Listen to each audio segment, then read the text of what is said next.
Welcome to another in ARC's podcast series on industrial AI. Today I'm speaking with Steve Blackwell from AWS about software-defined manufacturing in the era of agentic AI. I think it's really exciting times with agents kind of really making access to the full industrial AI toolbox a reality. And it's moving really fast. But welcome, Steve. Can you perhaps for our audience just let them know your role at AWS, and then we'll jump in. Yeah, sure.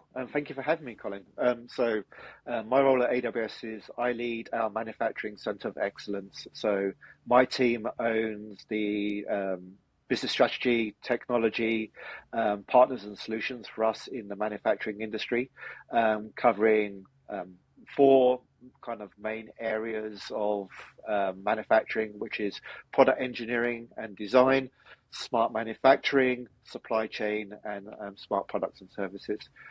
I've been with Amazon now for just over 7 years, I should say, but been in manufacturing the whole of my career. Back in the days when I started as a mechanical engineer. So, well, and I'm a chemical engineer, so maybe we've set our bona fides that we have some idea of what manufacturing is. Yeah. But let's jump in, because I think let's start with some definitions, perhaps from your viewpoint. What is the core essence of software-defined manufacturing? And how does this differ from what ARC's OT audience knows as software-defined automation, perhaps, right? Which often focuses on software-defined control and virtual PLCs. Yes. So as we look at the kind of the industry being, transforming, and as software is taking more of a play into kind of the OT world, and especially kind of the virtualization of components, we look at software-defined manufacturing as three layers. So kind of down at kind of the traditional kind of the layer 2, layer 1 area, that's very much kind of what we define as kind of software-defined control, which is kind of like the virtualization of the automation or the virtual PLC. The next layer is what we call software-defined automation, which is really the orchestration and automation of that kind of control layer. How the cloud can actually be used to kind of develop the PLC program, validate that PLC code or the automation code, and have it kind of deployed down onto the shop floor environment. And then the top layer is what we call software-defined production. And this is really where we see simulation coming in. We've heard about kind of the industrial metaverse. We've got the NVIDIA Omniverse. Really, this is where we're seeing kind of manufacturers, build those digital twins of their manufacturing facilities, their cells, their production lines, and they really want to start to do kind of those what if kind of analysis of if I increase my line by 5 parts per minute to 8 parts per minute, what does that actually mean? Am I starting going to get bottlenecks? Is my automation equipment going to be able to handle that potential throughput? So that software-defined kind of production has that component of that simulation, but then I think we can see it kind of evolving further to actually be more kind of closed loop. How can potentially real world events like where this supplier has unfortunately not delivered these parts, we've got part shortages, how can we actually feed that down into the production line with that software-defined kind of automation, software-defined kind of control to actually change how stuff is actually happening in real time.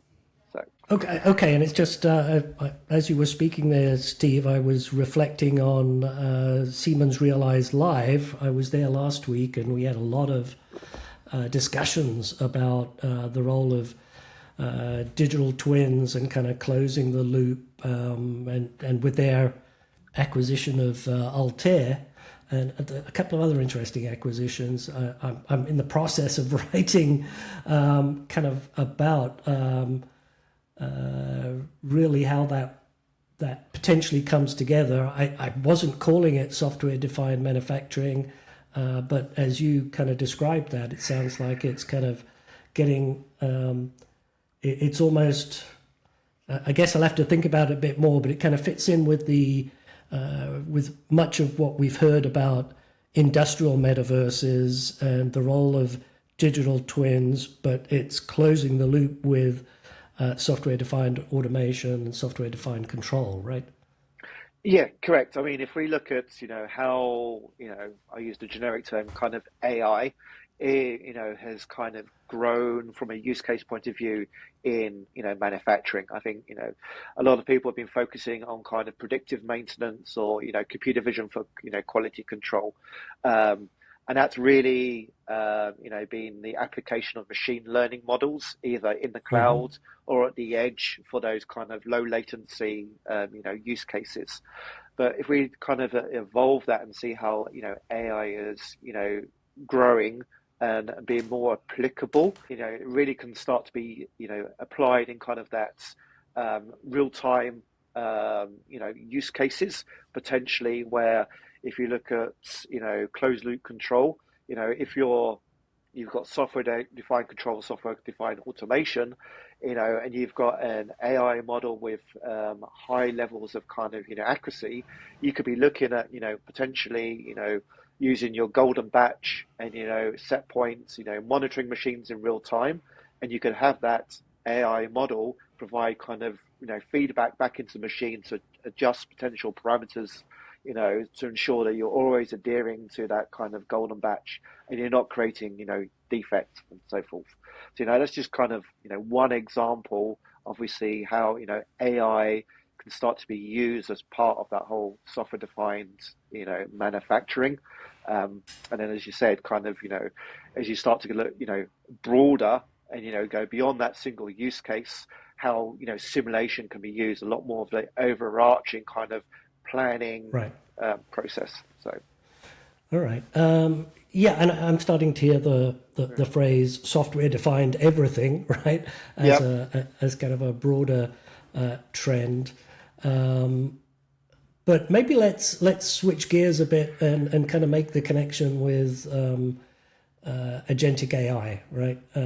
Because I think agentic AI in many ways has kind of freed us from purely chatbots and trying to force them into roles as assistant. I think agentic AI has kind of let us tap into, to your earlier point, all of the different machine learning and neural net and clearly generative AI tools and techniques, but it's letting us tap all of those and kind of create a way of really deploying that at scale. So can you make the connection between SDM and agentic AI for me?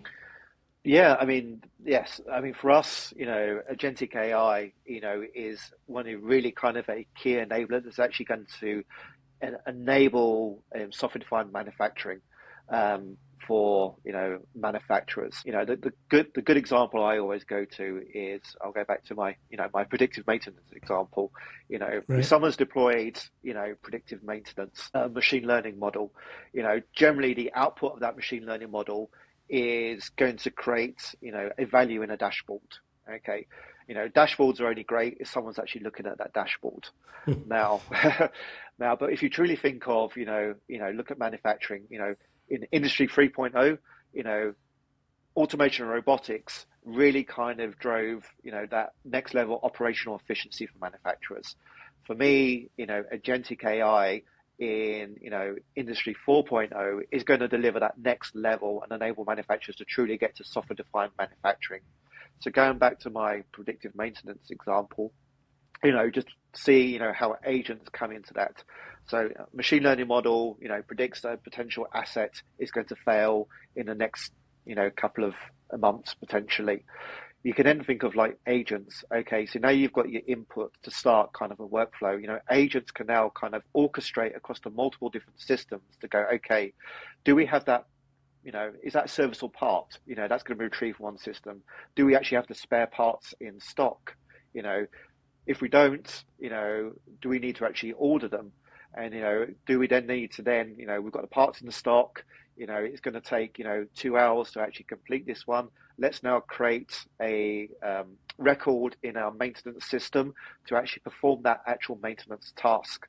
So you've got, multiple agents there that you can actually orchestrate to actually truly give the value of predictive maintenance. Because to me, predictive maintenance is not just, a machine learning model predicting that a machine is going to fail. Is actually the whole orchestration to make sure that you've actually done the servicing of the machine or asset to ensure that it doesn't actually fail and stop the line. So, as we're in software-defined manufacturing, agentic AI is really kind of the overarching kind of enabler that brings together all the different parts of AI, the systems of records, the applications to really deliver that value. Yeah, it seems to be the agent of interoperability, right? It's going to Correct. change the game as far as access to systems. And we'll get into maybe some of the technologies and ways that is really being...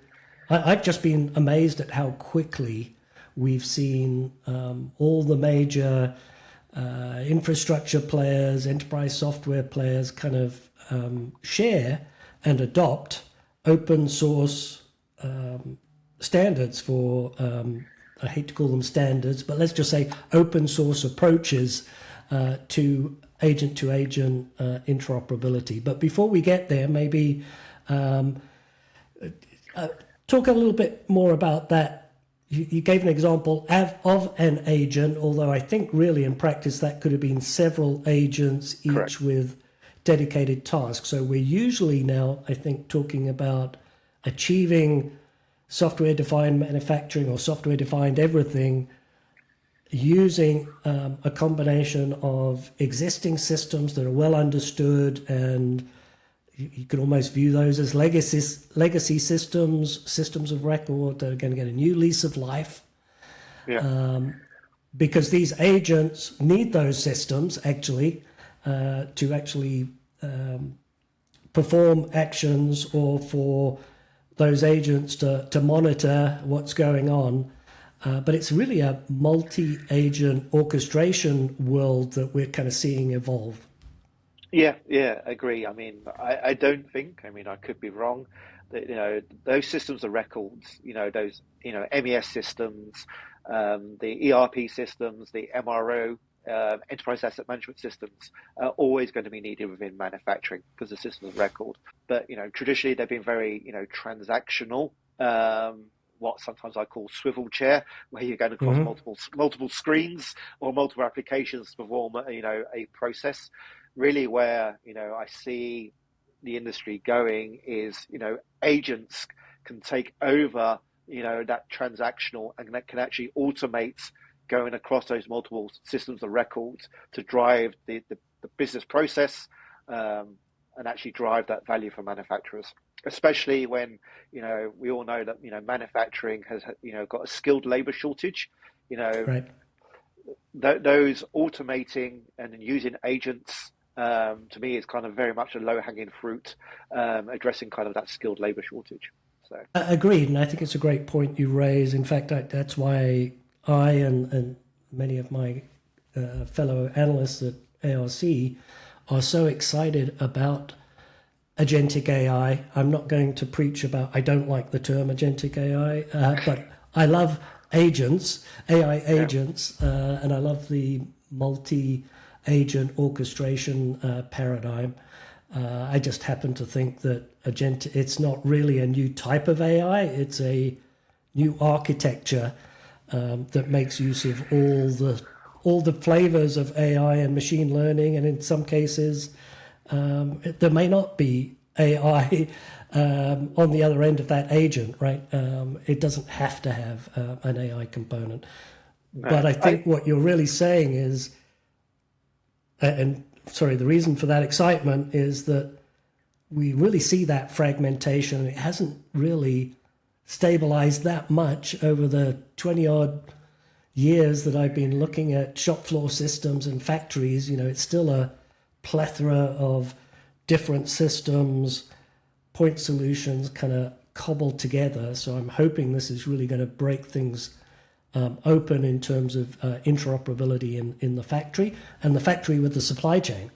Yes, yeah, I absolutely agree. I mean, yeah, to your point, I think it's going to be very much a combination. Some people call it kind of multi-model. There is a place for machine learning to actually do those the predictions based on the model that's been trained on a particular data set.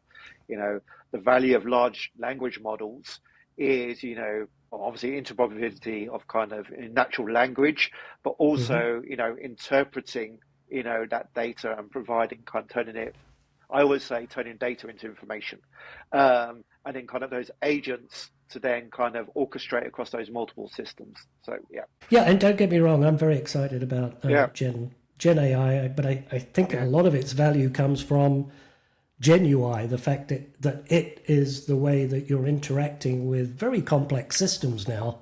And it's radically changed how we, the fundamental design. I don't think I've seen a piece of software that hasn't got some form of Gen AI embedded in the UI, whether it's a traditional UI or it's voice-based or video-based, right? Yeah. But maybe let's switch gears a little bit, Steve, because I do want to talk about the how, right?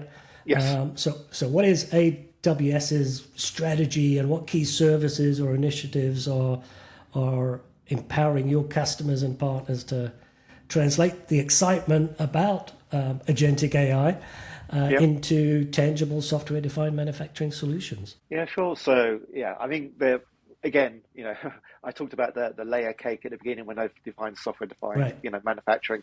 Again, when it comes to actually kind of, the how and how we implement this, at AWS, we're very aware that, some of our, manufacturing customers, have the ability to kind of build or want to build because they're, so complex environment. So that's when like services like, Amazon Bedrock come in. For those that don't know what Amazon Bedrock is, it's one of our generative AI services. It has a marketplace of large language models or foundational models. Everything from Amazon Nova, which is our model, through to Anthropic's, Claude or Llama, for example. And within Amazon Bedrock, we have Amazon Bedrock agents and Amazon Bedrock agent flow, which allows any builder to be able to build their own agentic AI kind of workflow by defining agents and using large language models to do that. Obviously, next up the stack, for those that manufacturers are not actually builders, then we obviously have Amazon Q Business, and Amazon Q Business also has automated workflows. So a graphical user interface designed for a line of business person to be able to build those workflows and orchestrate across those multiple, applications. But then, we have a partner, or partners, I should say, very much that provide capabilities in that space. Composable AI, Articulate are two of our partners that provide, applications to do the same. So they're, available on, AWS. So for those manufacturers that just want to buy a solution and be able to build, agentic AI, workflows, or agentic AI applications, I should say, then they can do that with our, our partners and so forth. So we're really trying to ensure that, for whatever use case or application, we have the kind of offering to enable them. So, yeah, and I'm familiar with Composable and Ken Sanderson. I've kind of been a fan of his for a few years. He was kind of one of the first I really heard talk about agents, although the language wasn't agents at the time. It was more about skills, and but he was very early in that cycle, really talking about the fact that you needed to use different AI ML algorithms to build and train specific skills. But of course, he was well prepared for kind of this agentic AI push. But perhaps talk a little bit about, because we haven't talked about your collaboration with Siemens. As I mentioned earlier, I was kind of at the event last week, but maybe elaborate on what you're doing with Siemens and Siemens Industrial Edge with the AWS Industrial Data Fabric and how that kind of plays into this vision of software-defined manufacturing? Yeah, so Siemens has been one of our strategic partners for many years now. Um, you know, I think there's kind of multiple areas we can talk about. Um, when we talk about kind of the industrial edge, and this is really kind of a key component for Mm. me is application of AI or agentic AI, can only be done if a customer has their data. And the prerequisite is that they need, that have their industrial data available and open. So that's really around the kind of industrial data fabric for us. So providing manufacturers the ability to be able to ingest, store, contextualize, and then be able to act on their data. And this is what we're talking about as part of agentic AI and software-defined kind of manufacturing. So Siemens provide a very key part of that, the IDF architectural framework, especially around the industrial edge and being able to get the data out of all the industrial systems. And also in the case of, if you want to deploy a machine learning model, then you have the ability to do that, that with the industrial edge. But, I think another key part of our collaboration, and this got announced at reInvent with our partnership, is now with TIA, their engineering portal. So very much now focusing on that whole software-defined kind of control point of view, and assisting the manufacturing engineers or the automation engineers to be able to program the PLCs using generative AI. They now can do that on TIA, which actually uses Amazon Bedrock in the background. So this is how kind of we're partnering with them.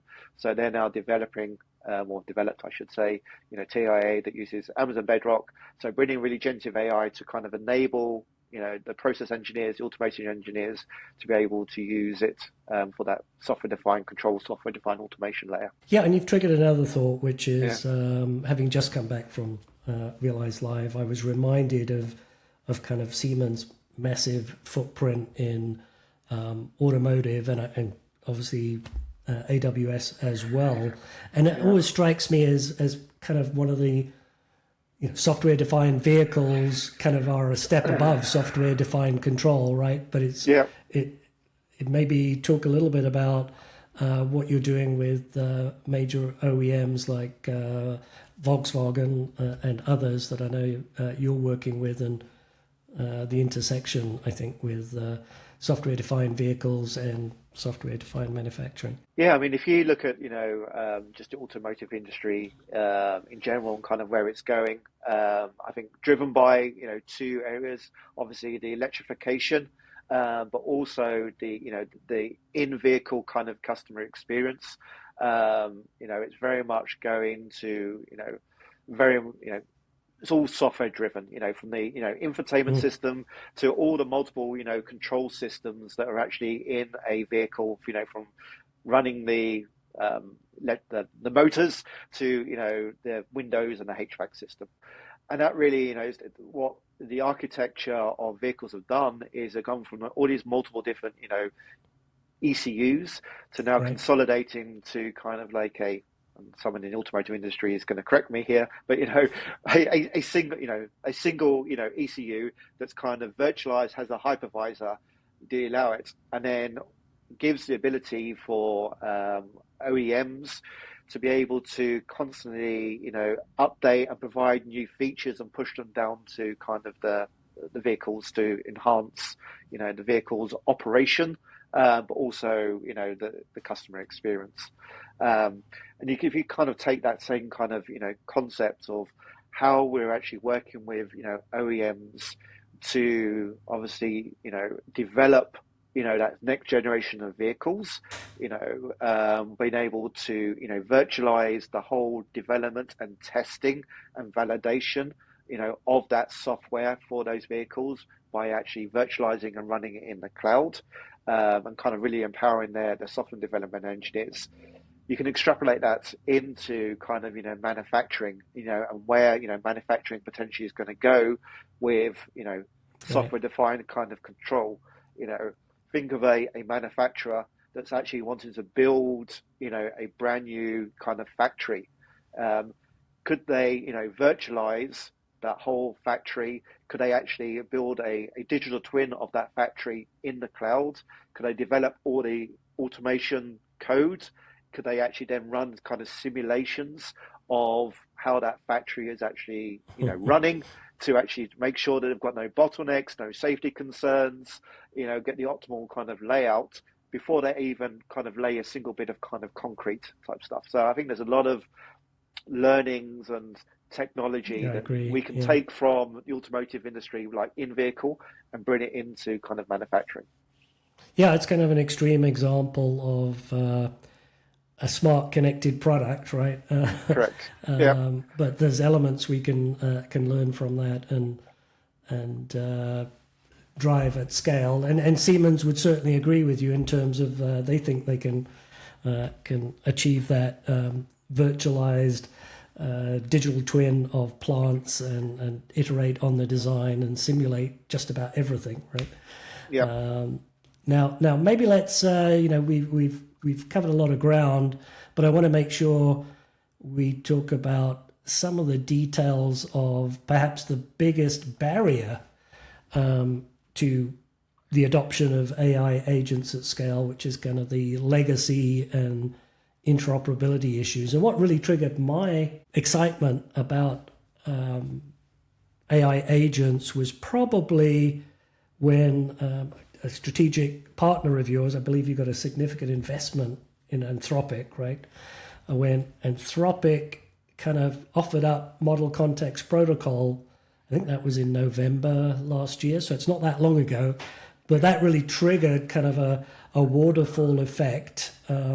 So for those that don't know, Model Context Protocol, I've got a whole series of blogs on MCP, and then what followed was kind of another hyperscaler and 50 system integrators.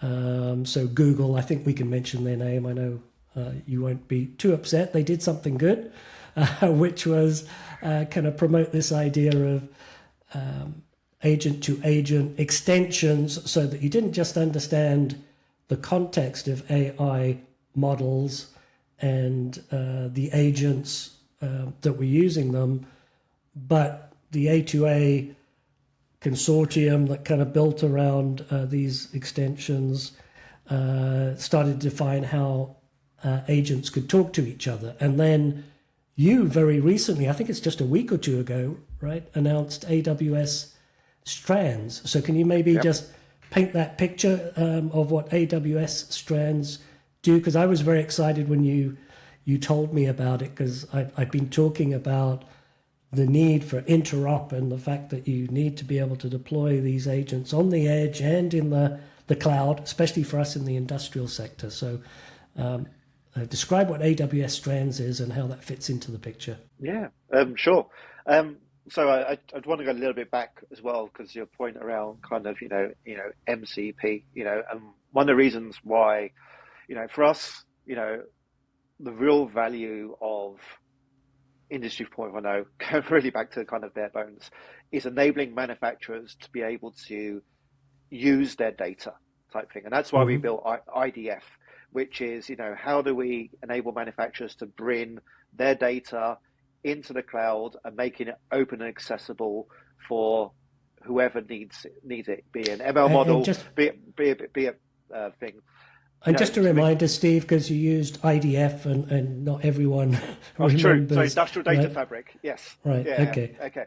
But obviously we were talking about kind of systems of record, databases. And I think, again, MCP, gives that ability to even make those applications even more open and accessible. Because if you think of the developers, the people who are actually building these agentic AI, they want the ability to be able to openly access and be able to scale. So obviously with the support of MCP in Amazon Q developer is really key to enabling that interoperability across, industrial data fabric, and using, Q developer to be able to kind of access all the applications or databases where you can actually use MCP. Obviously, with the launch of, AWS Strands, we're really kind of taking that to kind of the next, iteration, and really trying to kind of simplify and enable and give the ability for developers to be able to really kind of build these agentic AI and kind of applications. So. Right, and I'm seeing kind of now that I've been talking about this idea of an industrial AI protocol stack, which kind of brings together, MCP servers and clients with agents that can be orchestrated using A2A. But I think, if I recall, Strands is more about building those agents and making them Correct. operate on multi-cloud, right, or on edge devices, which I think is a great addition to that stack. Can you perhaps, if we want to try and, I think, bring this to a close, because we could talk and dig deep into a lot of these topics, right? We may have to do a follow-up, but maybe let's talk about with this, what has really been, over, I guess we're in June, right? So over 7 months, right, we've seen this potentially new industrial AI protocol stack kind of start to shape up with a lot of help from AWS and its support for things like MCP and now Strands.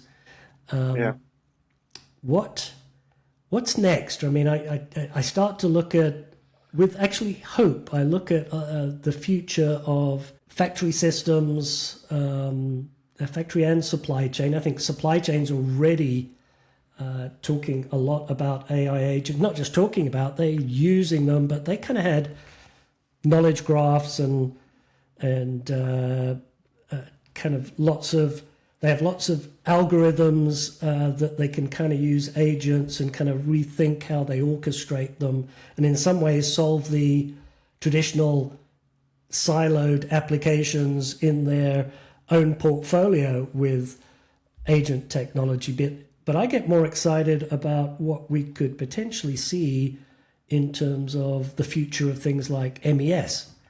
But I'm not seeing the same rapid pace of adoption yet.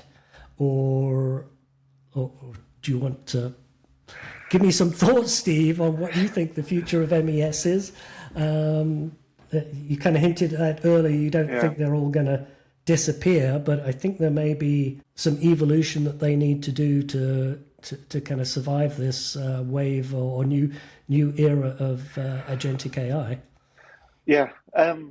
So I think, from what we're seeing from, at least from an MES perspective, is even before kind of agentic AI has been with us, is that manufacturers have been looking at their MES and this large monolithic application that they've had, and they've been more looking at going, how do we actually make it more composable and very modular based on what we actually kind of need, type thing. I'm doing material management, or I'm doing want to do WIP, or quality management.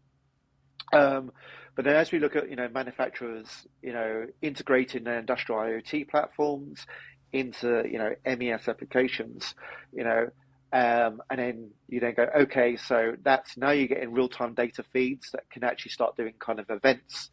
How do you actually then start going, okay, well, we've created an event, or event has happened, what do we do with that event? And to me, kind of the next evolution of the MES, now it's becoming composable or module, is the integration, or maybe more the kind of an addition of agentic AI. And how do you actually use agentic AI to then actually take that event and do the process? How can you potentially start integrating into that automation layer to actually control the actual process, rather than actually thinking, how does the traditional kind of MES done the management, and then you used to have like the DCS, the SCADA systems. Right. There would be communication, but one would be controlling the shop floor, where one would be kind of managing type thing. That's not all the case. I know in some areas of process manufacturing they are more one, but with agentic AI, in MES, it could be very much now you've actually kind of got software defined control, software defined automation.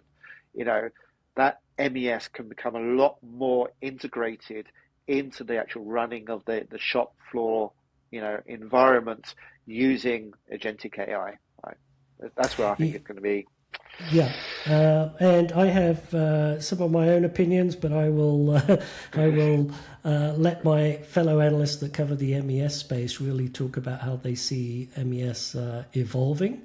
Yeah. But I think there's tremendous opportunity there. I almost see, as you were describing it, the future of MES is really as a multi-agent orchestration platform, and if it doesn't evolve to that, I think they do run some risk of being disintermediated or getting squeezed from both sides. But we've been saying that for 2 decades, right? So, and there's still a number of very strong MES solutions out there. So let's see how that market evolves. Look, I've really enjoyed the conversation, Steve. I think we should perhaps follow up and do some deeper dives on some of these topics. Is there anywhere that you would like to refer our listeners, OT audiences, if they want to learn more about AWS software-defined manufacturing, AWS Industrial Data Fabric? So here's an opportunity for you perhaps to share a couple of places they should go and find more.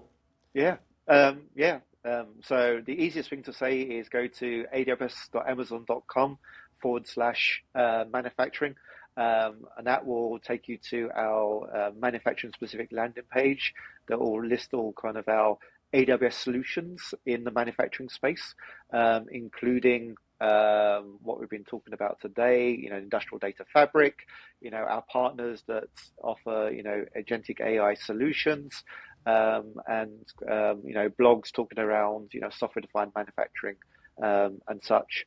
And then from there, if anyone wants to learn more about, some of our specific services, like, Amazon Bedrock, Amazon Q, then I'll be able to find that from that page as well. So okay, great. Thanks, Steve. And let's schedule a follow-up conversation. I know you're continuously evolving the stack. I'm really excited about the work that AWS has done and its commitment to manufacturing. I think we needed some additional competition in that space. I won't say any more than that, but look forward to talking again soon, Steve. Yes, thank you very much. Thank you for having me here. It's been a pleasure talking to you. Yes, and I'd say this is a very evolving area, so I'm looking forward to see what's coming in the next, months and so forth. So thank you.